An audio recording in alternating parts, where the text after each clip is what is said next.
राज्यातील लोकसभा निवडणुकीत महायुतीला मोठा फटका बसला आणि त्याच अनुषंगाने अजित पवार गटातल्या सगळ्या आमदारांची महत्त्वपूर्ण बैठक मुंबईत पार पडली। त्या अनुषंगाने आपण बोलणार आहोत अजित पवार गटाचे मावळ विधानसभेचे आमदार सुनील शेख यांच्यासोबत। अण्णा, खरं तर वेगवेगळ्या कारणांची तिथं चर्चा झालीच असेल। मावळ विधानसभेची तिथं चर्चा झाली का? कारण ज्यावेळेला अजित पवार इथं आले होते, तुम्ही स्वतः म्हटले होते की 1 लाखापेक्षा जास्तचं लीड देऊ, मात्र अवघं 5,000चं लीड सुद्धा तुम्ही देऊ शकले नाही। काही नामुष्की तुमच्यावरती आली, नेमकी माशी कुठे शिंकली? नाही, मी असं कुठलंही एवढ्या लाखाचं देऊ तेवढ्या लाखाचं लीड देऊ असं कुठे वक्तव्य केलं नाही। तुम्ही आजही बघा, परंतु मी एवढं सांगितलं होतं की महायुतीतले घटक पक्ष हे राष्ट्रवादी काँग्रेस पक्ष आणि भारतीय जनता पार्टी यांचा पारंपरिक मानणारा हा मतदारसंघ किंवा इथल्या मानणारा वर्ग हा मोठ्या प्रमाणामध्ये मावळ तालुक्यामध्ये आहे। परंतु लोकसभेला सामोरे जात असताना मतदारांमध्ये जो काही निराशा आम्हाला पाहायला मिळाली किंवा जो काही संभ्रम पाहायला मिळाला, यामागचे काही मुद्दे हे विरोधकांनी पेरण्याचं काम केलं। त्यातला प्रामुख्याने मुद्दा हा संविधानाचा होता की देशाचे पंतप्रधान आदरणीय नरेंद्रभाई मोदी हे अबकी बार 400 पार हा नारा देऊन ज्यावेळेला निवडणुकीला सामोरे जात आहेत, त्यावेळेला जर 400 पार हे जर सक्सेस झाले किंवा 400 खासदार हे त्यांच्या विचाराचे निवडून आले तर संविधान बदललं जाईल, घटना बदलली जाईल। अशा पद्धतीनं जो काही अपप्रचार करण्यामध्ये विरोधक यशस्वी झाले, त्याचा फटका आम्हाला मोठ्या प्रमाणामध्ये या तालुक्यात बसला। परंतु आप्पा बारनेंनी मतदान झाल्यानंतर आठवड्याभरातच असा निष्कर्ष काढला होता की मावळमधला पदाधिकारी वगळता खालच्या कार्यकर्त्यांनी काम केलं नाही, म्हणजे महायुतीत खदखद आहे हे तर स्पष्ट झालं होतं। नाही, त्यांचं मी पूर्णपणे बाईट ऐकली पाहिली ती, त्यामुळे त्यांनी स्पष्टपणे सांगितलं की अजित दादांनी देखील माझं काम ताकदीने केलं, पार्थ दादांनी देखील माझा प्रचार केला आणि आमदार असतील, स्थानिक पदाधिकारी असतील, यांनी काम केलं। परंतु कार्यकर्त्यांवरती जेवढी जबाबदारी दिली तेवढ्या जबाबदारीने जर काम केलं असतं तर अधिकचा मताधिक्य मिळाला असतं। मग त्या ठिकाणी थोडंफार जर कार्यकर्त्यांनी काम करताना कमीपणा केला असेल किंवा काही असं निदर्शनास त्यांच्या आला असेल तर ती माहिती मला त्यांच्याकडनं घ्यावी लागेल, परंतु तशा पद्धतीचे वक्तव्य नव्हतं। तुम्ही म्हणाले होते की मतदारांमध्ये नाराजी आहे, म्हणजे तुमच्या कार्यकर्त्यांमध्ये पण नाराजी आहे। मग उमेदवार काही चुकला होता असं तुम्हाला वाटत होतं? त्या मावळ तालुक्यातल्या जनतेला एक अपेक्षा होती किंवा एक आशा होती की महायुती ज्यावेळेला स्थापन झाली त्यानंतरनं मावळ तालुक्यातला मावळ लोकसभेचा उमेदवार मिळेल। 1952 पासून म्हणजे ज्यावेळेला लोकसभा स्थापन झाली तेव्हापासून तर आज तागायत मावळ तालुक्यातला खासदार झाला नाही किंवा त्याला कधी उमेदवार म्हणून देखील संधी मिळाली नाही, आणि ह्या वेळेला मिळेल अशी आशा सगळ्याच तालुक्यातल्या जनतेची होती। आणि मग ती राष्ट्रवादीचा किंवा भाजपचा कुठला तरी उमेदवार मिळावा यातून आम्ही सर्वजण प्रयत्न करत होतो, पण त्यात आम्हाला अपयश आलं किंवा आम्हाला ती संधी मिळाली नाही। तोही एक नाराजीचा सूर आम्हाला मतातून पाहायला मिळाला।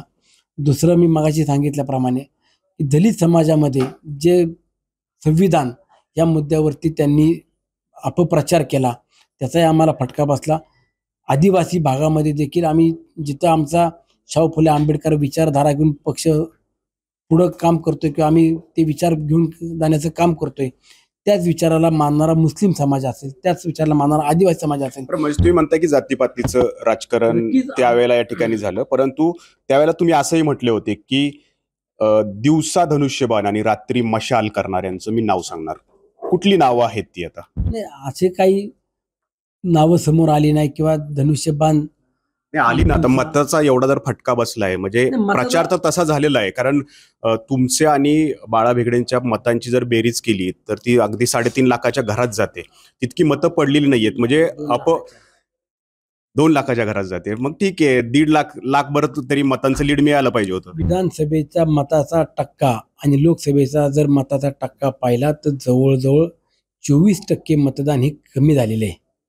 22 ते 24% मतदान हे कमी झालेले आहे या लोकसभेला।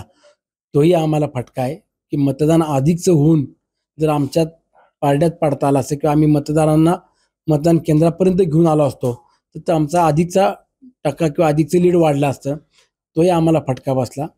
त्याचबरोबर मी मागे सांगितल्याप्रमाणे जातीपातीचं जे राजकारण झालं त्या राजकारणामध्ये नक्कीच आम्ही सर्व समाजांना बरोबर घेण्यामध्ये अपयशी ठरलो। बारणे तर म्हणतायत की गेल्या वर्षभरात ज्या घटना घडल्या त्याचा मला फटका बसला, म्हणजे गेल्या वर्षभरात काय घडलं तर अजित पवारांचा गट महायुतीसोबत आला.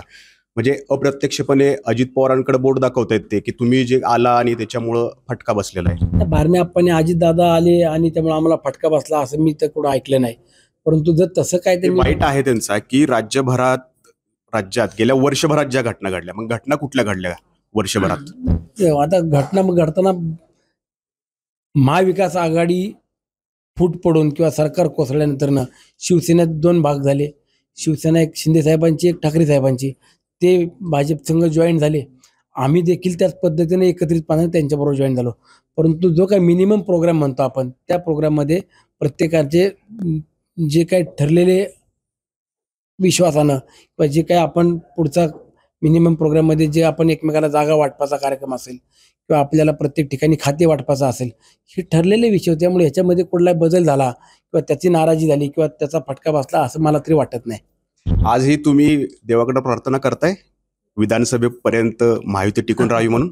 नाही, मी तुम्हाला सांगतो, महायुती येणारी विधानसभा असेल, नगर परिषद किंवा महानगरपालिका, जिल्हा परिषद, पंचायत समिती या सगळ्या निवडणुकीला स्थानिक स्वराज्य संस्था असतील, सहकार क्षेत्रामध्ये महायुती आता खंबीरपणाने एकत्रित आहे आणि राहील, हा मला विश्वास आहे. तर लोकसभा प्रचारावेळी सुनील अण्णा शेळके यांनी असं म्हटलं होतं की मी देवाकडे प्रार्थना करतो की विधानसभापर्यंत महायुती टिकून राहावी. परंतु आता लोकसभेचे निकाल लागलेत आणि ते म्हणतायत की अगदी पुढची लोकसभा येईपर्यंत हीच महायुती टिकून राहील. येणारा काळच सांगेल की त्यांचं वक्तव्य खरं ठरतं की अन्य काही घडामोडी घडतात. अजिमुल्ला, एबीपी माझा, मावळ. एबीपी माझा, उघडा डोळे बघा नीट.